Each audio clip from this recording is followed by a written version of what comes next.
Cause of death is still protected, which I understand, but what can you tell us about the actual crime scene, with what you're allowed to share? Could this have been the work of a serial killer? Well, I think like most people, because the trail is not well known, it's not a big tourist spot, and because the bridge itself is something you wouldn't cross unless you were familiar with the area. And the bridge was abandoned 30 years ago. And when you see the person walking across it with his head down, it's because it's not safe to cross that bridge. The bridge was not part of the trail. The trail terminated at the bridge. And so most people, I believe, and most people in law enforcement thought it must be a local person, because why would anybody be there? Why would you be familiar with that trail? But on the other hand, the crime is so, it's impossible to think of a motivation for the crime.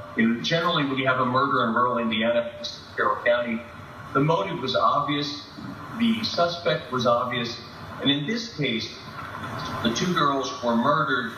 And as I told people, the crime scene is very unusual. It's all very strange. And so while we certainly thought in the early days it would be solved in 2 or 3 days, now I have to wonder if it wasn't a semi-random crime of the sort that we occasionally have had in this country, where a person had an opportunity and they committed these murders, but still it doesn't make any sense for them to be there just outside of Delphi, Indiana. So without giving up details that could compromise the investigation, you said there's some unique physical aspects to the scene. Well, as this 4-year anniversary has come up and some people have wanted to talk to me about it, it has made me think about something I've been concerned about.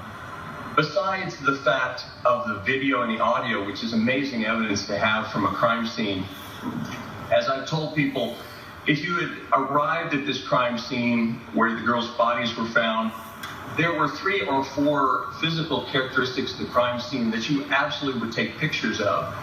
Now, law enforcement has good reasons why they don't want to release information. I am not involved in the investigation in any way. I hope that people who are handling the investigation will consider whether perhaps it might be time to release some more of that information, so connections to other crimes in other places, or if someone had ever spoken to the perpetrator of this crime, perhaps it would give them a clue that they had learned something from the perpetrator. So just so I can connect these dots a little bit, if another crime scene had some of these unique characteristics that are worth photographing, could you connect that and potentially think this is the work of a serial killer?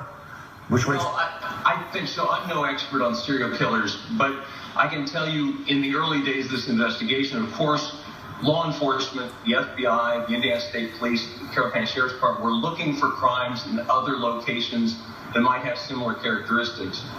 But of course, the public doesn't know some of these similar characteristics.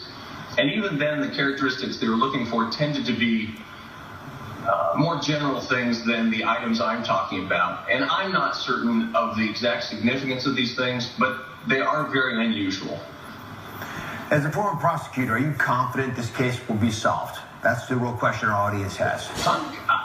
Confidence is a difficult word. People ask me, do I think it will be solved? And I think it will be, but I can't give you strong reasons for that. I'm hopeful. When people commit a horrifying crime, they feel compelled to confess. They feel compelled to brag. I can't help but think that the person who committed these crimes will talk to somebody at some point, or someone will realize, gosh, this person said something to me that makes me nervous, concerned about this. If it's someone you care about, you'll think of all sorts of rationalizations to not believe they committed a terrible crime, but we know terrible crimes get committed. So I think that's a possibility. And in addition, I don't hope for this, but there's always the possibility that someone will be caught committing another crime, as serial killers have sometimes been caught in this country, and will confess to this crime here in Delphi, Indiana. Well, Godspeed to you and all the things you're doing now. I appreciate you sharing insights.